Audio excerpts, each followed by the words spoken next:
Our second game of the day is coming your way. Everybody, is going to be Riddle versus MNM. So another good game on the cards here, with MNM just about clinching their win yesterday. It was definitely a tough one. Cobra put up a fight, and I think there was a moment where they essentially managed to keep their game hanging by a thread with the Ornn in the mid lane. But nonetheless, they picked up the win, which was the important start for them. Honestly, I feel like with the new MNM roster coming in, it felt like their laning phase was very, down to earth. They did what they had to do. They played textbook. They won their lane. Later on, they won their game as well. Go Borg. But the most important thing is that, yes, there were mistakes made in the mid game, but they managed to pull it back together. Raxi talked about how he was shot calling to stop the wave in the mid lane to try and save the game. They did. They managed to pull it back together. More shot calling came through towards the late game. Okay, we made a mistake. How do we salve it? And that is beautiful to see, because every team is allowed a mistake. It's just how can you salvage that to not completely give away all the lead you've built. I don't allow any mistakes. I'm different for trouble here. That you should not have been able to lose that lead that you had there, and that came from insane mispositional team fights, specifically from the mayor himself in the mid lane that I had hyped up from Sweden, coming in basically winning everything regional air. I had a lot more hope for him, and I'm hoping he picks up the slack today. But I think tonight is going to be an awesome matchup between Riddle and MNM, just because that Riddle looked very uncertain as soon as they got to the mid game, but they skill checked a lot in the laning phase. Like, it was the laning phase where they kind of had their powers. But when it came to MNM, they were very reserved. They're just playing around the pressure. They were really good at doing that setup. And I'm wondering what happens when you want to play a control game and these guy just comes in and skill checks you. And that's what I'm hoping goes well for Riddle today.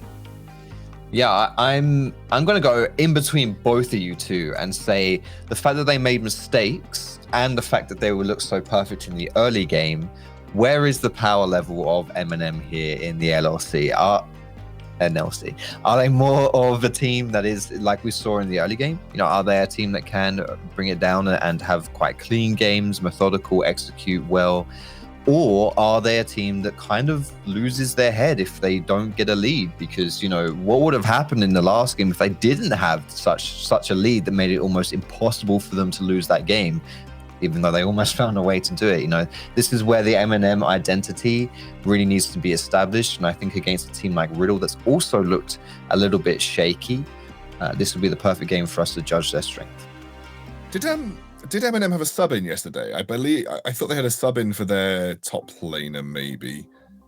I need to double check. I thought they might have had a sub coming, because I remember having a discussion, I think, with one of the team members about it. Someone could double check for me, because we've got a little bit of a delay before. I think so. They did. Yeah. Yeah, they did. Okay, cool. Thank you, Trouble. You've saved my skin here. But yeah, they did have a sub coming into that game and still managed to clinch the win. So I think it's very difficult to assess whether same roster today. So I think we've got the same roster coming in from yesterday today. So that's going to be the interesting thing, I think, to see if that if that is swaying the way that MNM is playing. Is it changing the play style? But I've got an interesting question here. Was there anyone from MNM that did particularly impress you? Because that was a bit of a scrappy game. But was there anyone that actually stood out to you on that roster? I know, Gulbog, you have mentioned Air, obviously kind of letting you down a little bit. But who do you think really stepped up for the MNM roster? I think Hyperos really did a good job on the AD carry as well. I think that he was very stable, and as I said, it came from a very secure laning phase that they had, where they were able to get Drakes throughout all the pressure. They rotated bot lane up to Herald. You got that as well. So he's very methodical and by the book. That's why I think it's kind of hard to highlight a specific player from MNM, because what they did was just really well put together as a team and not necessarily as an individual. Well, we are into draft, as you can see. I had a little bit of a delay getting in, guys, but no worries at all. We are ready to get into this second game of the day with Kali and Gragas and Olaf banned by Riddle. And we're going to have Nidalee, Taric, obviously Taric against Bravado any day of the week. We'll see what the final ban comes through. Is it Seraphine, which, I think that did prove to be a bit of an issue yesterday when we saw it. Yeah, the Pantheon has been left open. The Talia has been left open. We saw what happened. Wow, whoa, hold on a minute. Okay. That's 10 for you. I mean, Sasha. Okay, just to go for the Graves, fair enough. He likes the more, farming junglers. But we saw what happened yesterday when the Pantheon just looked good, drinker straight in the eyes, didn't buy anything else until he achieved to buy that item, and then completely ruined the opponent team's game. I feel like Pantheon is just such a strong champion right now that doesn't need many resources to stand. You can be 2 levels behind and you can still shine on that champion. It's extremely strong, and I want to see what Rax is going to choose to reply with here, because he did play the Olaf yesterday, which he was amazing on. I personally am more used, he played more of like a facilitated jungler, such as the Olaf, such as the Jarvans and whatnot, the Gragases, but we might see him playing something like the Taliyah or the Pantheon. I wouldn't be surprised to see the Taliyah with the Yone being locked in, honestly. Well, we did see a Taliyah and a Yone last game from Nordavind, but that didn't prove to be the kind of dynamic duo. And okay, so this is very interesting. So we get the Yone blind pick, and I think this must be something in Scrim recently, because it was also just blinded by the side from Nordavind. But this is heavy priority coming out from Nordavind. Maokai also gets in here. He's great for the meta right now. Also, Imperial Mandate, the Saplings, we've seen what they can do when you establish objective control, and that was something that MNM was really good at doing. So I'll say the Yone is a bit of a character for what we saw yesterday, but the Maokai is spot on and does well into the engaged kind of champions that you could expect coming out from Barado. Yeah, and at this point now, if MNM do not pick their jungler in this 3rd rotation, they're going to get pinched. And I think really the 2 best junglers for MNM right now are Taliyah and Lilia, because if you've got Yone in the mid lane, you kind of want to pair him up with a more AP focused jungler. That is a Karma lock-in, however, here for Bravado. We know Bravado is a very strong Taric player, and his Karma. This is interesting as well. That's the thing, because I want to highlight this because Abel's most played champion is Seraphine, gets his 2nd most played. Okay. Lucian. Karma. Come on, X-Karma. That was like the easiest question ever. I just looked at the Lucian. I was like, Lucian. Oh wait. No, well, it can still be. That's just his OPGG. Can't argue with that. But Lilia does come through, and what I think is interesting is that Foxy, you highlighted that the jungle pool was going to be pinched. I'm like, you haven't picked an AD carry, which is usually something you prioritize in this meta. So either the Yone is in reality the AD carry that you have been flexing this whole time, or you're just going to get pinched. I think it is. If they choose to go towards the, like you mentioned, the AD pool and pinch that out and ban them out, that means that a lot of the mid laners are going to be left in the open if the Yone ends up going in the bot. And if the Yone ends up going up in the top lane, right? We don't know where the Lucian, the Karma, the Yone, or the Maokai are going. These are 4 picks that could literally go all 3 lanes for that matter. But the only thing we have established is the 2 junglers, which is Grace and Lilia, farm heavy, both of them. So the Kai'Sa is still up for grabs. The Aphelios is still up for grabs. The Misfortune is still in there. We've seen it favored a little bit in the NLC. You have Ashe, like Ashe Maokai, maybe bot lane again, like you saw with a double Imperial Mandate. There's a lot of options here. Ooh. And there's another one we didn't even mention, the Samira as well. Like there's so many champions I think which are viable in that bot lane. And for me now at this point, I think you're really starting to see an identity from MNM where it's another kind of dogpile comp. I think where they do the best when you're just like jumping in. So I want to see more of like an engage style champion from their last pick here, assuming that's going to be Maokai support.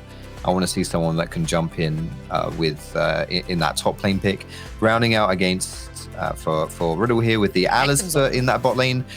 So what are the flexes here? Well, we know Karma's probably mid lane now. So Lucian is most likely going to be going bot lane. So this is going to be your top lane pick. And what do you feel comfortable doing here? Because we have pinched a little bit of the top lane pool. But it could also maybe even be, okay, we're going to go for a blind. Nice. Okay. I think, this is cool because I think this is also works really well into MNM's comp as well. And that's the thing, that I was exactly going to touch on that, just because that, as you said yourself, MNM Gaming, their identity with this composition is the dogpile comp, as you mentioned. And what happens then? Well, you want to run into the enemy team. If you do that, well, that's a cannon for you waiting right there. So that's perfect. Also, going on to the 4th pick of Samira, you kind of just need to think, oh, we need CC. We desperately need CC. We only have a Karma so far, and that's only a tether. So you need some hard CC coming into it, which we got from the Alistair on the cannon here. All right, so we have the Maokai confirmed for top. Yeah. And if Thresh gets locked in as the final pickup for MNM. Trouble, these 2 comps, they're locked in, Riddle versus MNM. What do you make of them? I'm just a little bit confused with the Maokai going up in the top lane, because that means that the Lilia will have to play specifically down for the bot lane for the Samira and the Yone, and I'm not mad at it at all, but it's just very telegraphed that it's gonna be around that area. And Lucian Alistar is a big oppressive lane. Karma is also a big bully in the main lane, so he pushes waves really easily. It's gonna be extremely hard for the Yone to establish some priority for the leader to play around towards the bot side. I do favor Riddle's composition at this moment. I do like the, okay, come at us, we have shields, we have cannon ults, we'll get you. Yeah, I'm looking at this the bot side of the map specifically, you know, because I think sure, like Yone and Lilia pair up nicely together, but Karma is basically ungankable before level 6, I would say. And you know, and that bot lane is quite explosive. You know, you've got an Alistar who wants to go in, you've got a Lucian who wants to play aggressive. So every time I think of Samira, all I can think of is the hero. It's like, why is this guy in our league? Why does he have such a similar name? Samira. when you've got Samira and Thresh as well, these are both champions that are a lot of aggressive tendencies in that bot lane. So that's where I'd expect most of the action to happen and where the junglers will be going to. We'll have to keep our eyes if that's going to see if it's the way it plays out. I'm going to give up, casters. That's the second time you've done that, mate. it's not been a good one for him.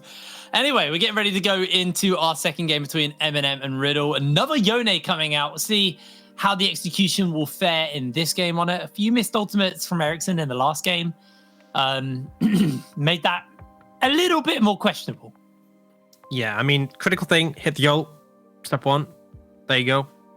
Achieve that, and you'll be doing pretty good. I mean, towards the later Randy was doing okay, but it is tricky. It's quite telegraphed. There's a lot of movement speed abilities in the team, but ultimately, you know, you pick the champion to be able to hit the ult.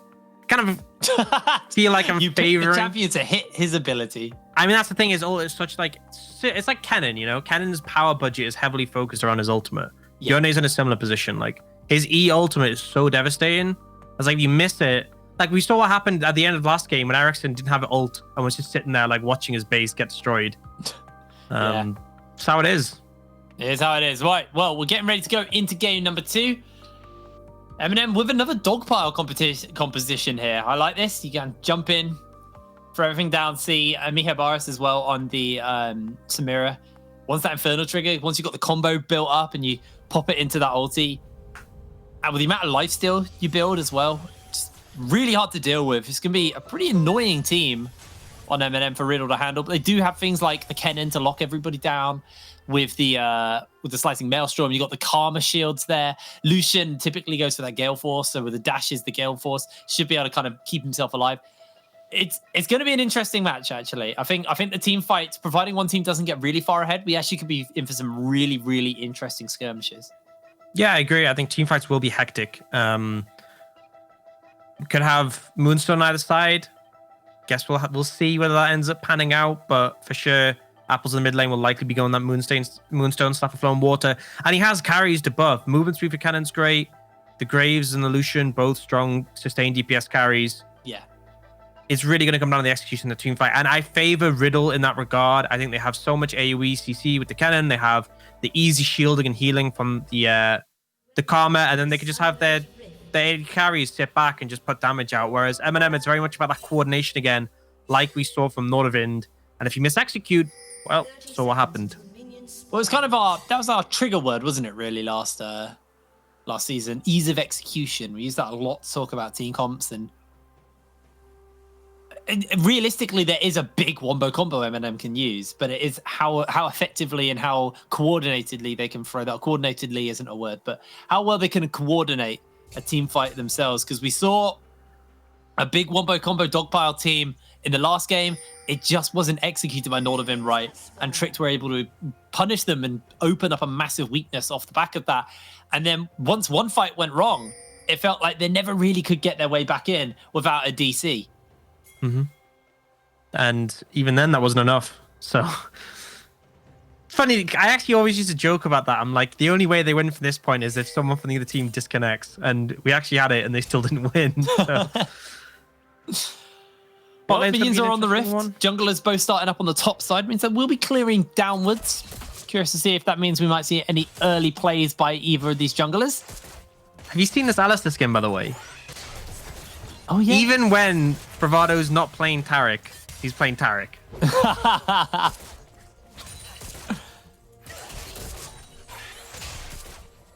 I do think That's so. the I mean, exact personally, same color palette. yeah. I mean, personally, I think Thresh Samira is not the greatest combination. There's definitely worse ones, but Samira, you love to pair up with someone who's really able to dive in heavily, like Alistair. So I think Riddle should be okay in this matchup with it. Bravado getting harassed quite a bit. Kind of expect Always that though. fight for level 2. The level 2 Lucian power spike coming in. Yeah, it does get matched though by MNM, and now Hook's going to go out. Bravado once again is going to take that. They do get that knock up into the Ignite. Bravado jumps back in with the headbutt. Polv, Miyabaris just flashes forward and finds first blood. Wild rushes to safety as the Ignite will tick out. Blue will get the flay off and make his way out from that one as Air. Go for a light trade here in the mid lane. Super greedy from Bravado. You can see the trade was lost. That's just how it is. The trade was lost. And you can see there's a point where he decides, I want to continue this trade. So this is really bad start. He's getting beaten up. He could walk away now, but he's like, I want to turn this around. I have cooldowns. But there's no heal from Ori. There's no way to get him out. And the reason why Ori doesn't flash in here to chase down the kill is because Samira still had heal, you know, and he would have just ended up being a 2-0. So very greedy from Bravado. You get outplayed on level 2, that's fine. You can lose a trade. But dying like that because you kind of refusing to let it go, a little bit unfortunate. With that first blood, it is just a longsword base for Miyabaris, so it's also down pretty significantly in CS. Has got a wave to catch in this mid lane. MNM now having to make a run away as Funko. This is Fun. This is really interactive League of Legends for him right now. I mean, it's just bullying. Is Kex even gonna start recall? God. That is Oh, so my. obnoxious. Oh. I don't miss even range play top laners. laner. I didn't play top, but I know the pain that every top feels there. I think every top would just love it if they just put in a system where if you attack someone from over like 300 range, you just deal like half damage in the top lane. Like, you know how bot lane we have the thing where the turret's weaker, top lane swaps? They'd love just an anti-range top solution. And if you complain about that, then you're part of the problem. Yeah. Do you remember, it was ages ago, but someone like did a review of all the top laners in solo queue and basically analyzed how many games they won playing range tops and what their true LP would be if they didn't abuse range tops. And some people had like ridiculous amounts, like it was like 80% of the champions that played was range tops and stuff like that. It was pretty funny. I mean, they're just working the hustle, you know? Yep. Sending a message. You can see now, actually in a pretty rough spot for the Riddle bot lane. Obviously losing that early trade. Doesn't put them massively behind, but the summoner advantage kind of making them a little bit tentative to step up, especially when Raxi is on the boss side of the map, which could easily lead to a dragon if they want, but instead they're pairing up and they're looking for Seju. Yeah, they are. Let's do a little something here. Seju, no jungle available to him, and Dragon just going to get ignored. Nope, it's going to get started. No, it's getting ignored. Cool. Just playing with it. Baiting me there. Wanted the movement speed from the passive. Not just that, but you know that ward that was thrown down in the pit throws the enemy team off because they think the dragon's been pulled out, so they move over and they're like, oh, never mind. Playing mind games. That is big brain time. Yep. All right, how are we saying Blue's name? Are we just calling him Blue and ignoring the mess of numbers and letters at the end of the name? Yeah. Cool.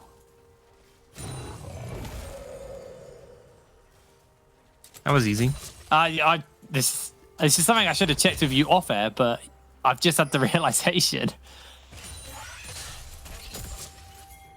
Well, he's going to crash in here.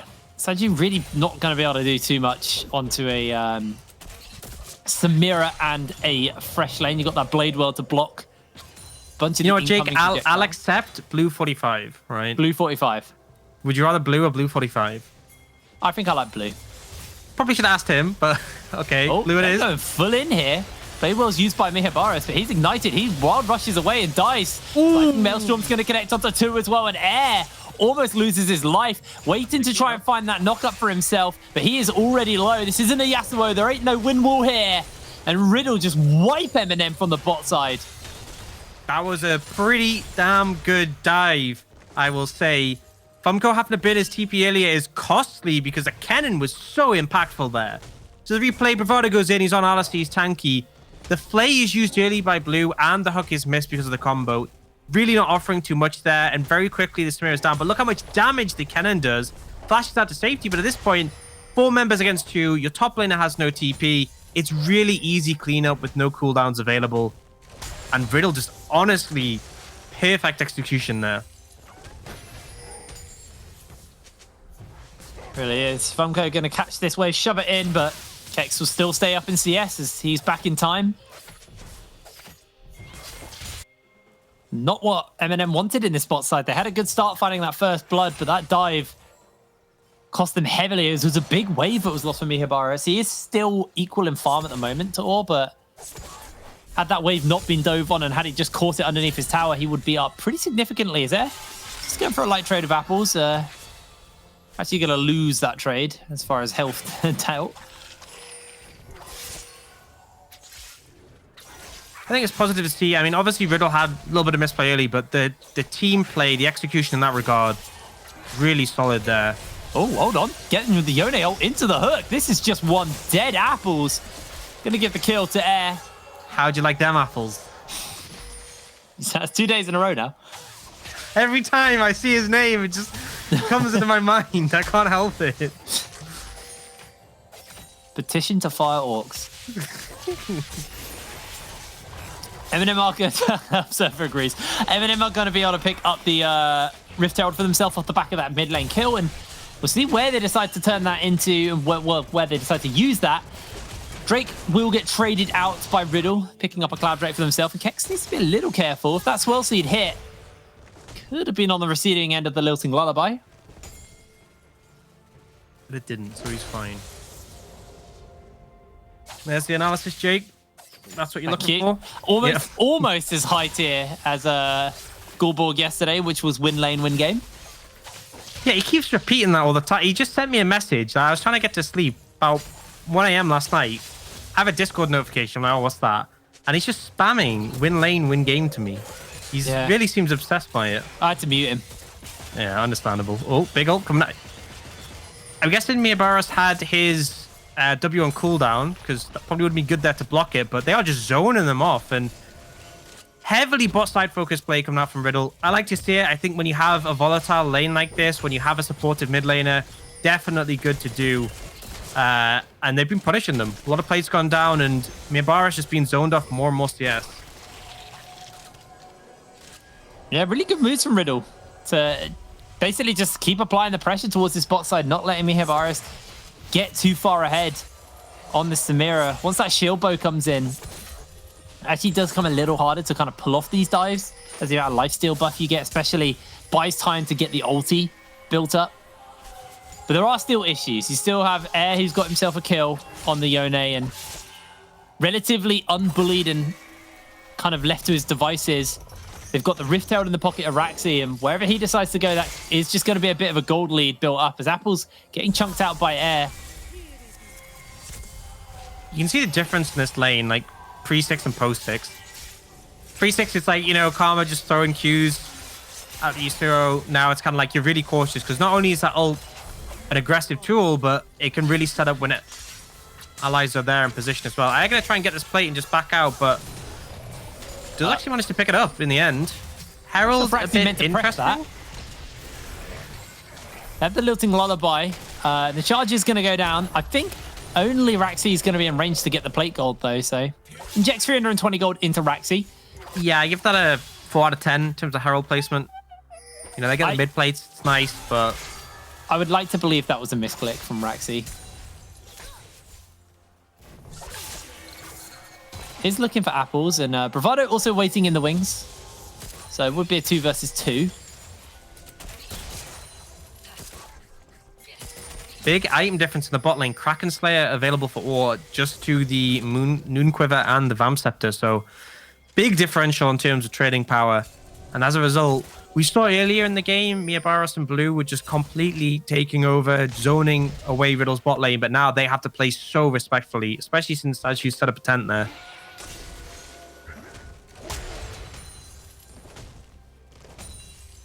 We'll see what Mihabaras is going to be able to do. Obviously, versus a Kraken Slayer finished and no shield bow for himself. He is in a much weaker position at the moment, and the wave is actually just being held here. Will slowly push back into MNM's Bravado. Doesn't spot out the fact there's a deer in the bush. This might be MNM's go time down here. See if they can get some of that shutdown goal back onto Mihir Barros, get him in this game.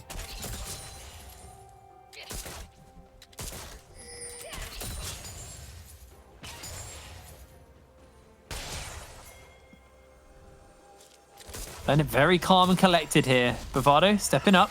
They are looking for ore. They catch him with the hook. They got the Lilting Lullaby. This is him dead. And it's a shutdown for Mihir Barros. Lilting Lullaby will lock Bravado in place as well. But the Infernal Trigger is pulled. And slowly but surely, Bravado loses his health. A double kill onto Mihir Barros. Both kills on this Samira is great. And the patience there, really solid. Blue waiting for the exact moment specifically to get the hook on the Lucian, not the Alistair. It results with 2 kills. So positive play. Kind of going aggressive. Not having fun. But it's been aggression back and forth from these bot lanes.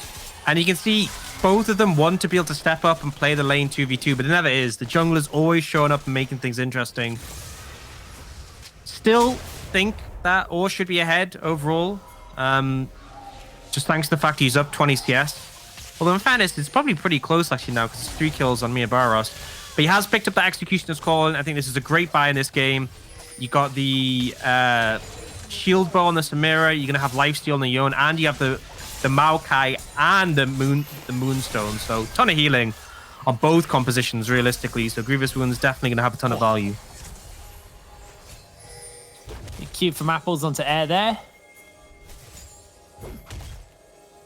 Dragon spawning up, and Riddle are the ones in position to take this. Remember, Ore on the Lucian has got that Kraken Slayer, and Lucian, one of the champions that uses Kraken Slayer so effectively, is going to melt through that objective. So second Dragon over to Riddle. We will be looking at an Infernal Soul this map. Just a little less space on the Rift as some of these walls will be burnt down. Did you say less space? More space. Yeah, less corridors. Opening the map up. Honestly, nice because you're going to be dodging away from the bowling balls from the Lilia. Makes it a bit easier, more room to navigate. Yeah, Gale Force now completed by the Graves. Really big spike. And the thing is, I feel like the Lilia isn't really in a great position to sort of duel them at any point. 2 levels down now, substantially down in CS. And also, your build is very much for grouping with teammates.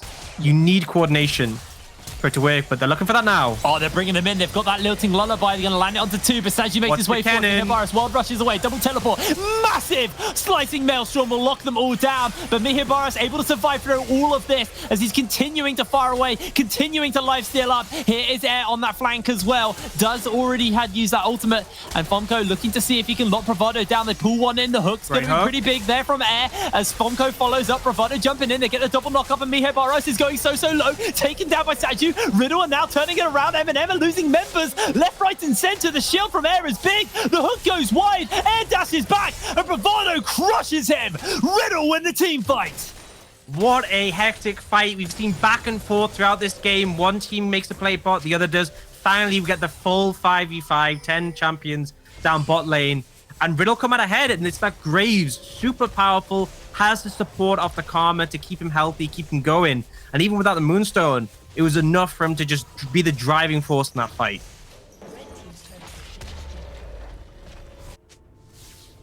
It's like, initially, this is opened up by MNM, a lot committed, but they don't get onto Ore. They do get that Lilting Lullaby, though, which guarantees his fate. But watch the Kennen on the top side, decimating this backline, really doing a ton of work to sort of equalize the pressure put down on Ore. But in this extended fight, Riddle are making the decision to kite back, but they're getting so much value out of Apples consistently shielding people, consistently allow them to survive way longer than they should.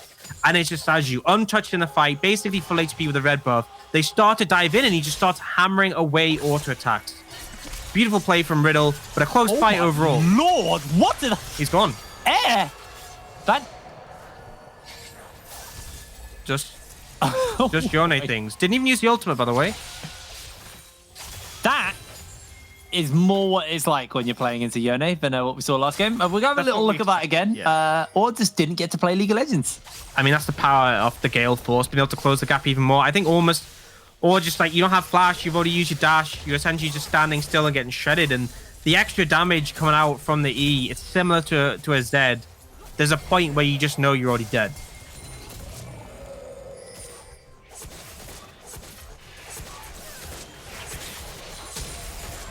Maxi, coming on to steal a couple of these chickens from me here, Boris.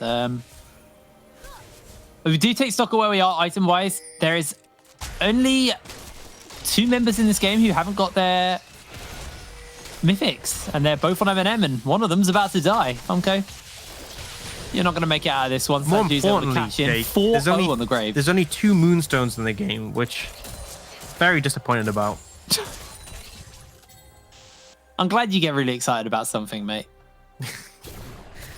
I was being somewhat sarcastic there, but I don't know, man.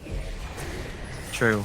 This tower is just gone. You can see the rest of Riddle moving up to cover this approach, but on the other side of the map, Yone is getting some pressure on this bot lane tower and should be able to equalize, but this is a tier 2 for a tier 1, so not the greatest scenario for the start of MNM.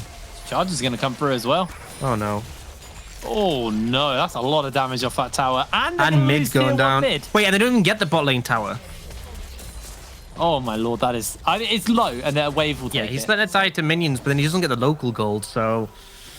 Yeah, I mean, I'm looking at this game. Kennen got a great set of items. Got the Proto Belt, got the Grievous Wounds, got the Stopwatch. Graves is 403 with the most farm in the game, and he has a Karma to buff him up.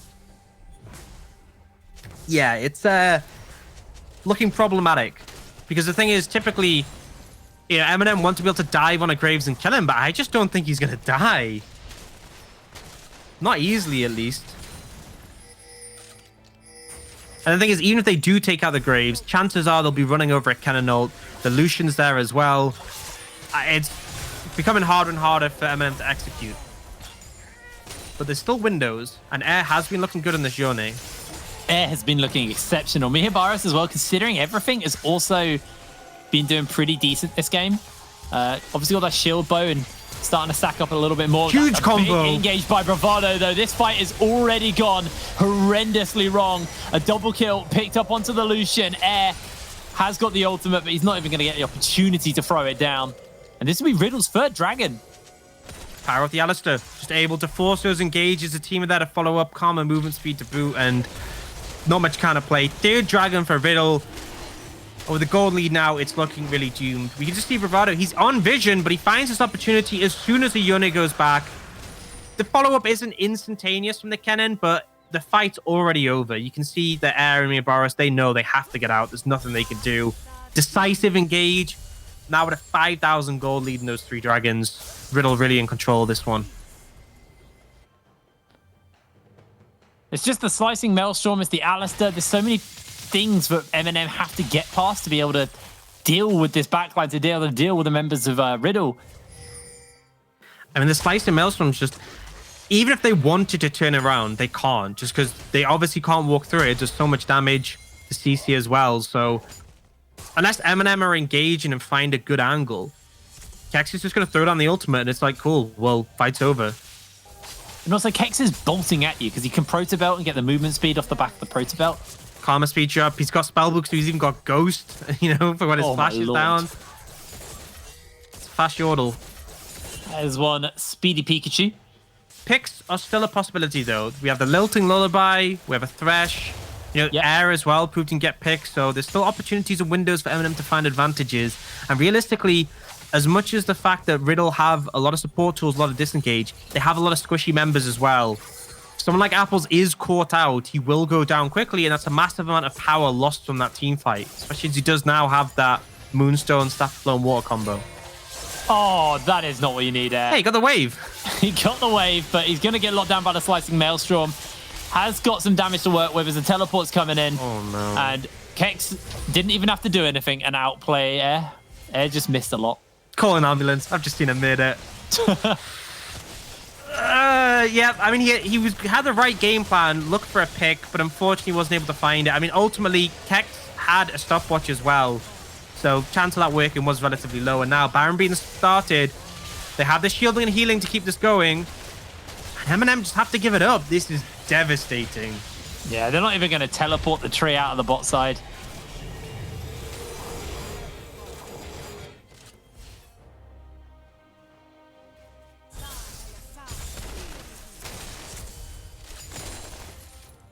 MNM kind of really in a desperate position right now. As you can see from that gold graph, yeah. On your screen, it is just been gradually growing.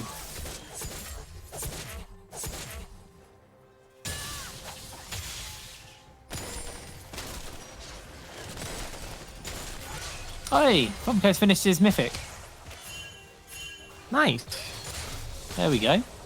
Getting there, making progress. Got the Horizon's focus onto Kex. More damage when you land those stuns. It's looking rough for sure. But again, looking for those picks, finding those isolated members.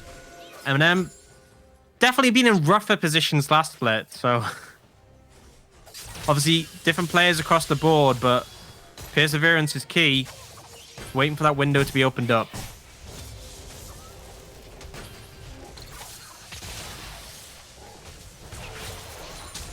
I think it is just a waiting game for MNM. Wait out this Baron. Hope that you can find the next dragon. Otherwise, you are going into an Infernal Soul on that cannon. I mean, they have to fight the dragon. If they don't fight the dragon, I mean, the game's over. Yeah. Look at Graves. It is all Graves, by the way. Like, Cannon, we've talked a lot about Cannon. Cool, great. Yeah, he's impactful. But Graves is level 16. He has 11.6k gold. He has 3 items, which are the Collector, Gale Force, Infinity Edge. If you're going to have 3 items, those are the 3 items you want. And he has a Karma to buff him. So, like, you see that crit? Wolf's is gone. So, they need this Graves just to die. They need all the CC, all the damage to land, and they need him to be dead at the start of the fight, because that's like step 1 to have a chance in the team fight. I mean, what can we say? Gulborg was wrong. It isn't win lane win game. It's win jungle win game. 25 minutes on the clock. There's another way of phrasing that though, Jake. Okay. Better jungler wins. It's an old adage that we've heard many times before. It's still the mantra I live by. Yep.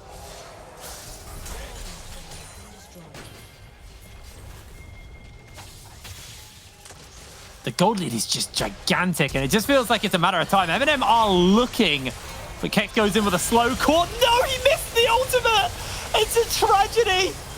They don't even need Dragon to close this anymore. Riddle. They don't even need Graves. They were just given everything. Oh, take out me here, Burrows. The ultimate will not be enough from the Inferno trigger, and Blue will lose his life. MNM just gifted the game on a silver platter to Riddle there.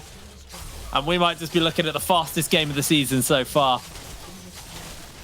You know what? I don't think that was a wrong decision to go for an engage there, because Graves wasn't with the team. It was a 4v5.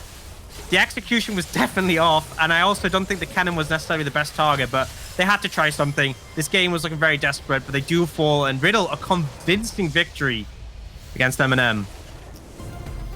Very convincing victory. I think we've had two. Well, I mean, we had 2 very convincing victories today, which is a bit of a mold breaker, actually, considering all of the games we had leading up to this today. The first 2 days looked fairly close, bar that Fnatic game, which is the craziest one to think about, where Fnatic lost. But overall, yeah, just 2 very convincing games today. Riddle putting a real statement in. MNM wasn't their best. There were moments there. I think Air looked pretty good on the Yone. They got a really good kill in the bot lane, just kind of punishing Bravado for being a little bit too greedy. But then on the tail end, they then just recognized, okay, we'll just cap bot and just put them really far behind. And then it just felt like MNM's bot lane just couldn't get back into that game at all. I think the big thing was when there was that big 5v5 team fight, that really decided things. And I think there was definitely things that MNM could have done better. There was definitely things they could have executed on. But I think from the draft, things were going to be more difficult for them from minute 1. So they had to play, I feel, a bit above the level of Riddle to be able to match them. And I think that already sets you off to a rough start. And then we saw missed execution. We saw mistakes. So it's not like it was just a draft thing. Yeah. Wasn't their A game. Definitely had a better game the other day. But Riddle, very convincing, very deserving of their win. And looking like a stronger side in the tournament so far. Well, it's time for us to take a break. When we're back, we'll actually have an interview with Saju and Xcandrel, and the rest of the desk will talk a little bit more in depth about that game. So we'll see you after this break.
Welcome back, ladies and gentlemen. We just saw Riddle take the win here versus MNM. Most of us now 0-2 in our predictions, which is super great. Thanks, guys. I am too. I'm not. It's fine. But everybody else 0-2. We actually have, I think, Saju standing by, ready for an interview. So I'm going to bring him in for an interview first, and then we can continue to chat.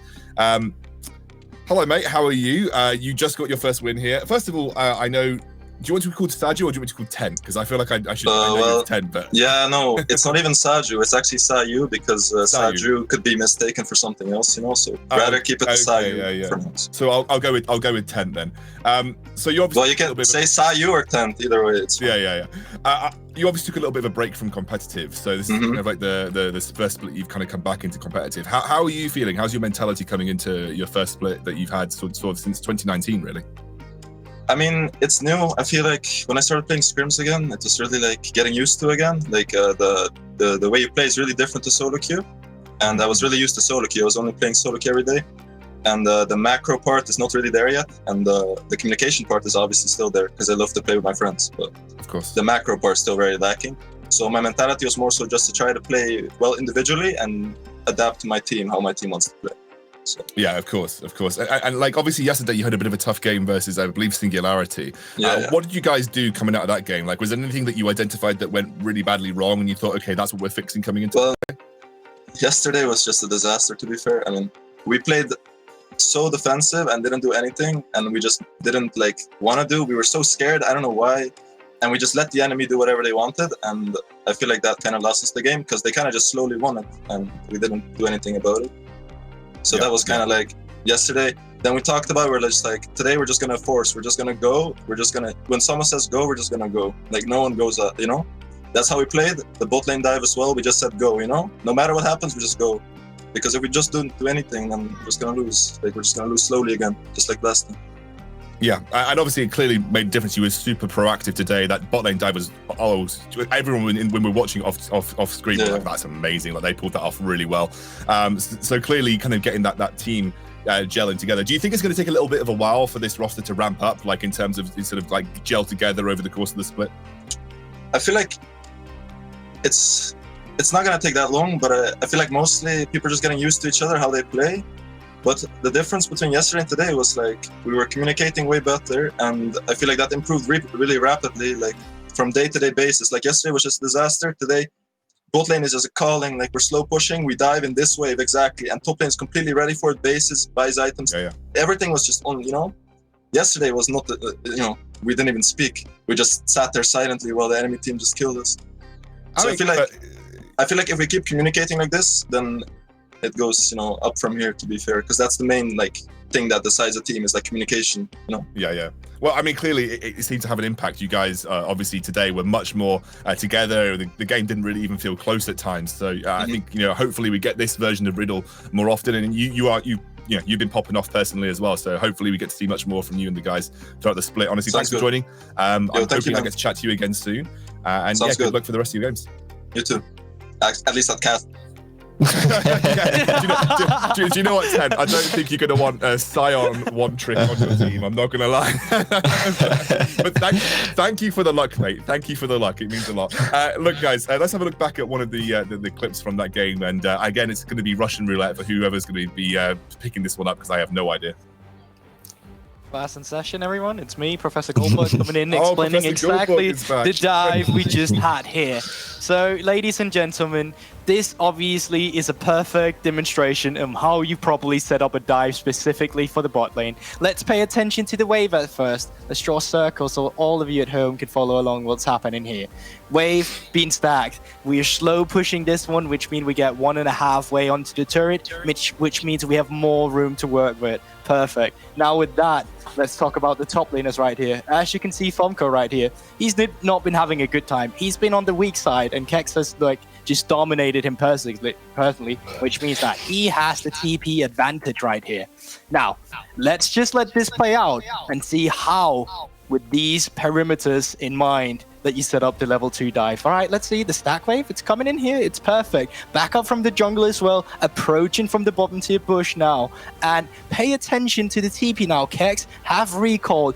Immediately, the engage comes in, and it's absolutely beautiful. Here is the cannon as well. What's that? That's the late TP from Air, only here to get killed as well. And honestly, this is just perfect setup. Wave not dead yet. Why? Because you stacked it. The members here, great tanking. You can see Aura tanking here. Bravado even makes it out alive. And you can still recall and pick up some waves on the top side. So this was just perfect coming out from Riddle. So all your teams out there, pay attention to it. If you want to create this dive, just go back to this one. That's how you do it. Honestly, I'm really happy to see what Sayu said as well. He said from yesterday to today, the communication has gotten so much better. And it showed, literally, you can tell a team's communication from a dive like this, like Goldbox just mentioned, you know, the slow pushing, the calling that you're back and you have TP advantage. How you're going to play the dive plays a huge part in this whole thing, because one person getting one more hit could end up in a dive going really south. So them getting the aggro, going away, getting the aggro, going away, flashing at the right time. It was so beautifully executed from start to finish. Yeah, I obviously he talked about the macro being lacking in their first game. Clearly was not the case this time round. Their rotations and dives are brilliant. After the break, we have after the break we have Fnatic Rising versus Kova, and obviously Foxy being gambling his options on this particular matchup. I'm ready, man. I'm the only one who has faith. I don't think I genuinely don't think it's out of the realms of possibility. Fnatic do not look like they're firing on all cylinders right now in the NLC, and Kova had a really tough game versus MNM yesterday. So I think it could be closer than you would maybe assume. But alas, we'll have to see. We'll get through Champion Select, and we'll get into that game. We'll see you soon.